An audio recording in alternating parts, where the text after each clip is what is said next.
1938 doğumluyum. Doğduğumuz günden beri çalıştık. 72 sene çalıştım. Dedim ya, ilk okuldan amcamın yanına gittim.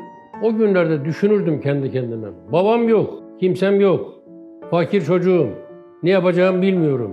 Aklıma gelirdi, ya acaba benim de böyle bir işim olur mu derdim. Birine sormuşlar, dünyayı nasıl buldun diye. İki kapılı bir han demiş. Birinden girdim, birinden çıktım.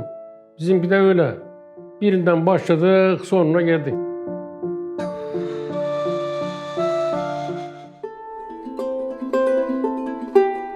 Bir insan eğer işini severse hiç zorluk olmaz. Biz ailece işimizi seviyoruz. Başka hiçbir düşüncemiz yok. Ülkemize, ailemize, insanlığa hizmet için gece gündüz çalışıyoruz.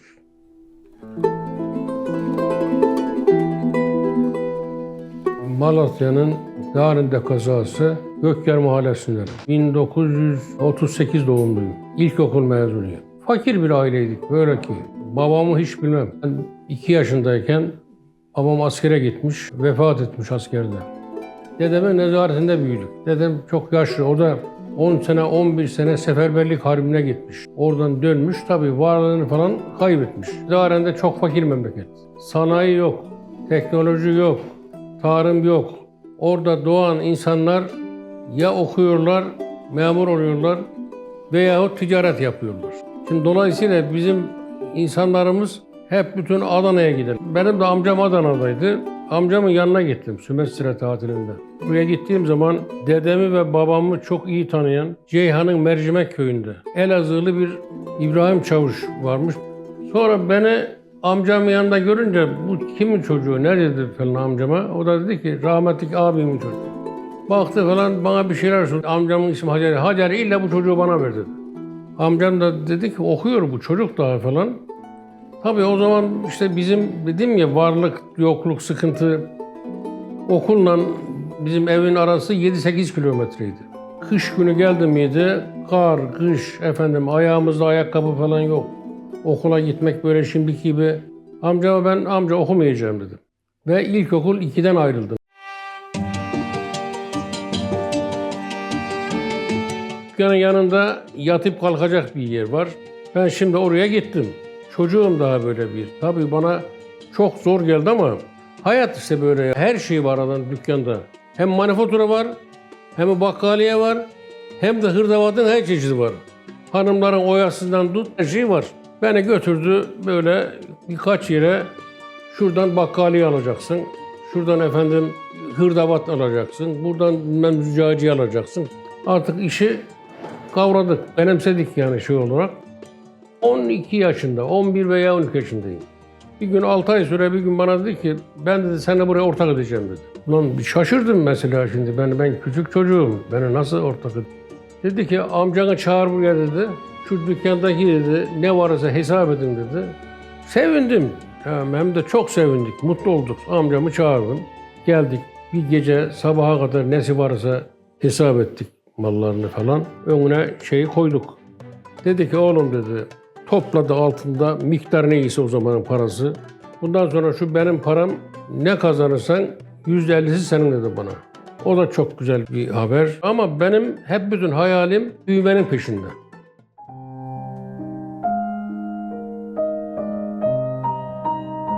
Kozan'a bağlı İmamoğlu nahiyesi var Adana'nın. Orada da bizim hemşehrilerimiz daha büyük işler yapıyorlar. Orada pazar kuruluyor, bilmem ne oluyor, alışveriş, hareket fazla, zenginlik. Benim de hep gözüm orada, oraya gitmek istiyorum.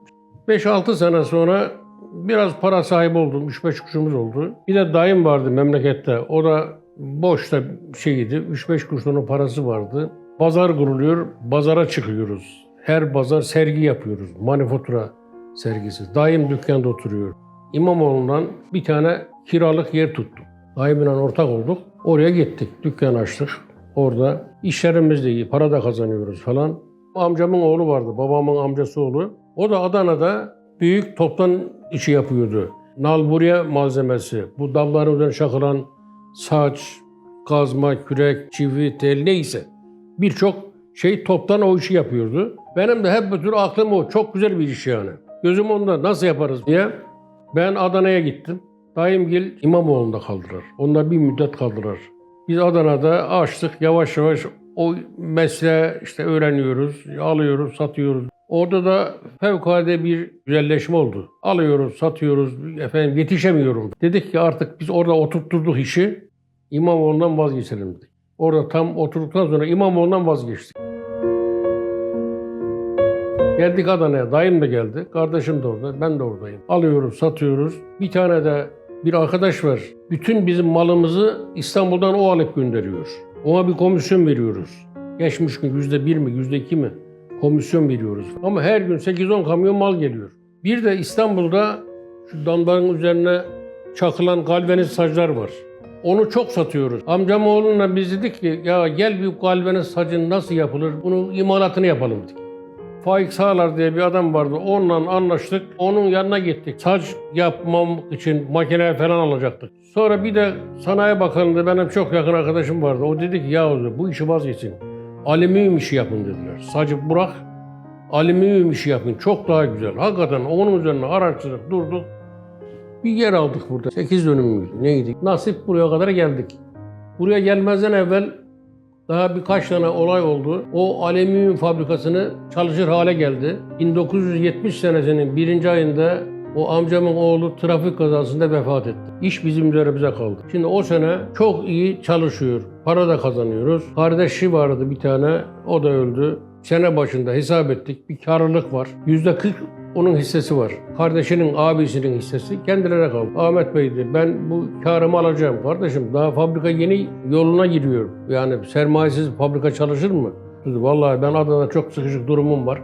Adana'da oturuyor. Ben mutlaka şey almam lazım dedi. Onun şeyini verdikten sonra da bir takım sıkıntılar oldu. Geçinme imkanımız yoktu. Dedim ben bu fabrikayı satacağım.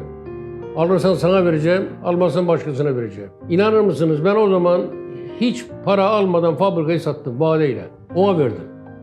Çıktım, alüminyumdan çıktık. Nesim Pinhas diye bir şey var.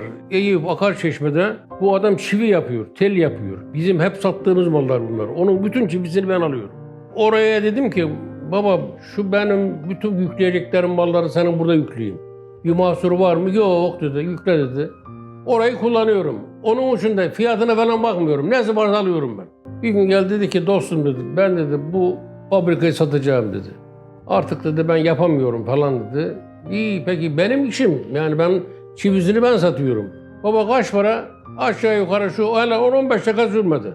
El sıkıştık, pazarlık ettik, adamın fabrikasını aldık. Sanayiciliğe böyle başladık. 200-250 tonda imalatımız var. Az, küçük yani böyle. Dedim ya ilk okuldan amcamın yanına gittim. O günlerde düşünürdüm kendi kendime. Babam yok, kimsem yok. Fakir çocuğum. Ne yapacağımı bilmiyorum. Aklıma gelirdi ya acaba benim de böyle bir işim olur mu derdim. Çok büyük zengin değiliz. Ama hiç muhtaç değiliz. Hiçbir eksiğimiz yoktur. Ondan sonra yurt dışından, Belçika'dan çok modern bir tesis kurduk buraya. Dünyada kablo fabrikaları çok önemli. Bu yeraltı kablolarının zırh deli yapılıyor onun üzerine. Onu yapmak çok önemli. Onu herkes yapamıyor İstanbul'da. Dedi ki biz bunu yapalım. Belçikalılara bir hat kurdurduk. Onda da muvaffak olduk. Çalışmaya başladı. Daha sonraki bizde şimdi 5 tane hat var. Daha sonrakilerini biz yapmaya başladık. Kendimiz burada yapmaya başladık. 2018 evet holdingi kurduk. Holdinge bağlı 4 tane. O alüminyum fabrikası ayrı. Özyaşar'ın ortak olduğu şirket orası. Özyaşar Tel ve Galvaniz Sanayi. 2. Adana Çokkaşar Tel, Galvaniz Sanayi. Düzce'de Çokkaşar Halat, Galvaniz Sanayi. Bir de Arnavutluk var. Alüminyumda profil yapmıyoruz. O küçük dediğimiz bir biyet yaptığımız şey çok iyi bir hale geldi. Bugün orada bir 8 bin tona yakın pencere, doğrama, kapı yapan firmalara ham maddesini döküyoruz orada. Aşağı yukarı 7-8 bin tona yakın imalat yapıyoruz. Çok iyiyiz orada hamdolsun. Otomotiv, tarım, helazon tel, panel, dikenli tel bu sektörlerde devam ediyoruz. İmalatımızın %80'ini ihracat yapıyoruz. Amerika'nın birçok şeyleri var, eyaletleri vesaire. Avrupa var, Orta Doğu var. Bu sene yıllık 200 bin tonun üzerine çıkma niyetindeyiz. 1 milyar 700 milyon TL ciro bekliyoruz. Aynen işe başladığım gün gibi şimdi her gün buraya geliyorum. İşe başladığım günde saat 5'te geliyorduk. Şimdi saat 10'da geliyorum, 9'da geliyorum. Ben hiç evde vakit geçiremiyorum. Cumartesi dahi buraya mutlaka en azından gelir şöyle bir dolaşırım. Gücüm kuvvetim yettiği müddetçe her gün gelir giderim. Çünkü burada zevk alıyorum. Makinenin sesi bana müzik sesi gibi geliyor yani. Geliyorum burada. Bir iki dostum geliyor. Arkadaşım geliyor. Sohbet ediyorum. Ustalardan geliyorum, çağırıyorum. Onlardan nasihat alıyorum. Ne yapıyorsunuz, nasıl yapıyorsunuz? Böyle bir gün geçiyor. Çocuklarım ve torunlarımla çalışmak benim için çok büyük bir zevk. Fevkalade güzel bir duygu. Ben hayatım boyunca dürüstlükten hiç ayrılmadım. Bütün işçilerimi evlat gibi kabul ettim. Yani onlara böyle kırıcı hareketim olmadı. Hepsine elimden geldiği kadar onlara ihtiyaçlarını görmekte, ne bileyim bir takım sıkıntılarında hep yanında olmaya çalıştım. 20 yaş çok karışık ya. Yaş, askerlik, bilmem şu, bu her şey var. Evlenmek var, askerlik var, parasızlık var. 30 yaş daha iyi tabii. İnsan daha aklı başında oluyor. Hayatı iyi kötü anlamış oluyor yani 30 yaşlarda. Vallahi ne lider olmayı düşündük, ne yönetici hep dediğim gibi doğduğumuz günden beri çalıştık. 72 sene çalıştım. Hayata başladığımdan bugüne kadar 72 sene geçti. Sen dersin ki sen ahmakmışsın, deriymişsin dersin ama 72 senede bir defa tatil yapmadım. Birine sormuşlar, dünyayı nasıl buldun diye. 2 kapılı bir han demiş. Birinden girdim, birinden çıktım. Bizimki de öyle. Birinden başladık, sonuna geldik.